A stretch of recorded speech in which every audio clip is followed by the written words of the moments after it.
कर में लोग आए दिन दुखी होते रहते हैं।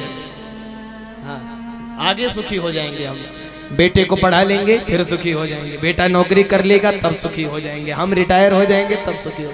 कभी सुख मिला? कभी लगा कि मेरे अब जीवन में आराम हो गया? कभी ऐसा आपको लगता है कि अब मैं कलेजे पर हाथ रख करके कह सकता हूं कि मैं पूर्ण रूप से सुखी हो गया? कोई है ऐसा कहने वाला है?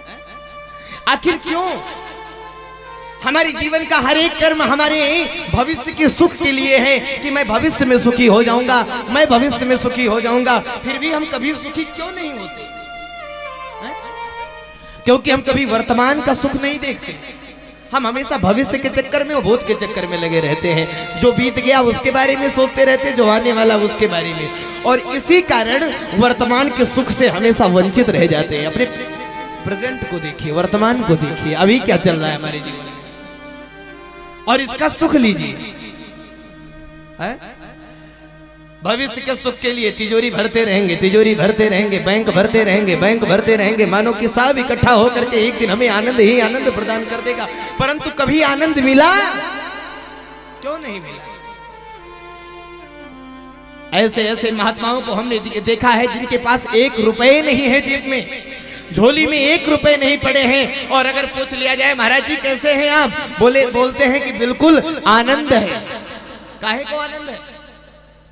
क्योंकि उन्हें कुछ पाने की इच्छा ही नहीं है, कोई सुख उन्हें पाना ही नहीं है, जो है उसी में आनंद है।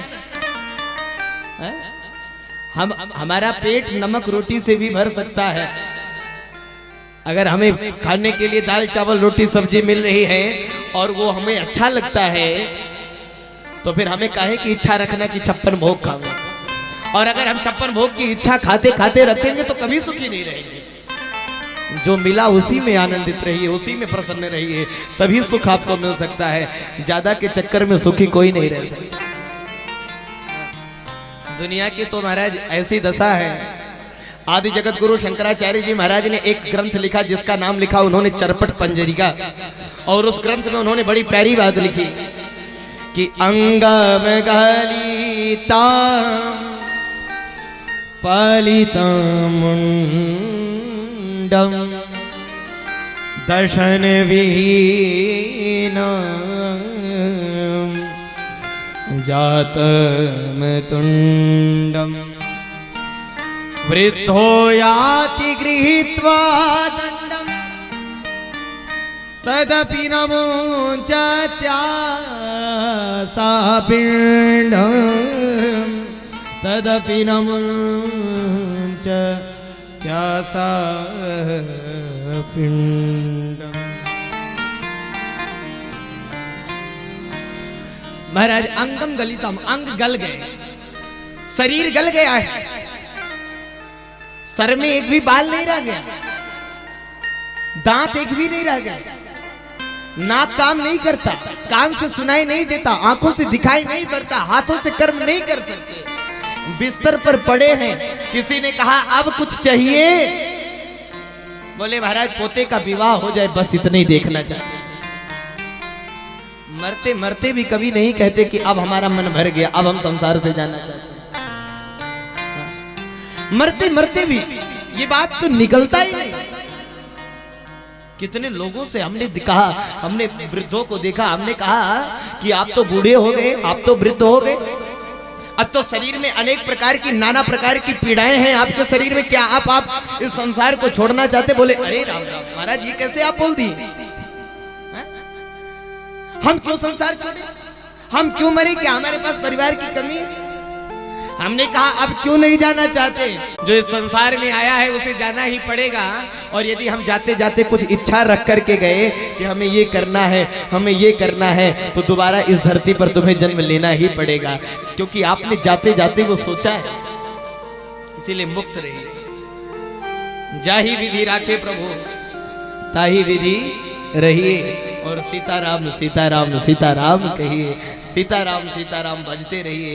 परमात्मा जिस तरह से आपको जो भी दे रहे हैं उसी में प्रसन्न रहिए और आनंदित होकर के जीवन को बिताइए। ऐसे नहीं बिताया जाता जो सोचते हैं आप। हाँ, समझ बूझ करके रहना होगा संसार में। किसी कोई सुखी नहीं है। गीता में भगवान श्री कृष्ण ने इस संसार को दुख का घर बताया है, दुखालयम शाश्वतम। और दुख के घर में आकर के हम सुख रहे खोजें तो निरर्थक है। देवालय में जाएंगे देव मिलेंगे, शिवालय में जाएंगे शिव मिलेंगे, औषधालय में जाएंगे औषधि मिलेगी, पुस्तकालय में जाएंगे पुस्तक मिलेगी, विद्यालय में जाएंगे विद्या मिलेगी। उसी तरह दुखालय में आपका जन्म हुआ है और यहाँ दुख ही मिलेगा, सुख मिलने वाला नहीं। यहाँ सुख मिल ही नहीं सकता, चाहे लाख प्रयास कर लीजिए आप। सुखी कौन है? हमें आपको जबरदस्ती लगता है कि हम सुखी हैं। हाँ, हमें आपको लगता है कि हम नहीं रहेंगे तो ये संसार चलेगा कैसे, ये परिवार चलेगा कैसे, ये घर चलेगा कैसे, ये मकान चलेगा कैसे, ये दुकान चलेगा कैसे। हमारे आपके रहने से चलता है। कितने लोग ऐसे होते हैं हमारे परिवार के लिए जो बहुत महत्वपूर्ण होते हैं, वो दुनिया छोड़ देते तो क्या होली दीपावली नहीं मनाते हम? एक साल बस दुखी रहते हैं कि इस साल हम नहीं मनाएंगे क्योंकि हमारे वो चले गए। हाँ, और अगले साल से फिर उसी तरह उत्सव मनाएंगे, खूब होली खेलेंगे, खूब दीपावली खेलेंगे। एक बार की बात, एक